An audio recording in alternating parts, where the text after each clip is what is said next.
Hi everyone, this is Maria, and today I will share to you another verse from Psalms. Psalm 23. The Lord is my shepherd. I have everything I need.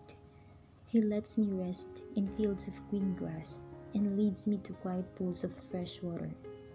He gives me new strength. He guides me in the right paths, as He has promised. Even if I go through the deepest darkness, I will not be afraid, Lord, for You are with me. Your shepherd's rod and staff protect me. You prepare a banquet for me where all my enemies can see me. You welcome me as an honored guest and fill my cup to the brim. I know that Your goodness and love will be with me all my life, and Your house will be my home as long as I live. The Lord is my shepherd. Psalm 18. How I love You, Lord, You are my defender. The Lord is my protector. He is my strong fortress. My God is my protection, and with Him I am safe. He protects me like a shield. He defends me and keeps me safe.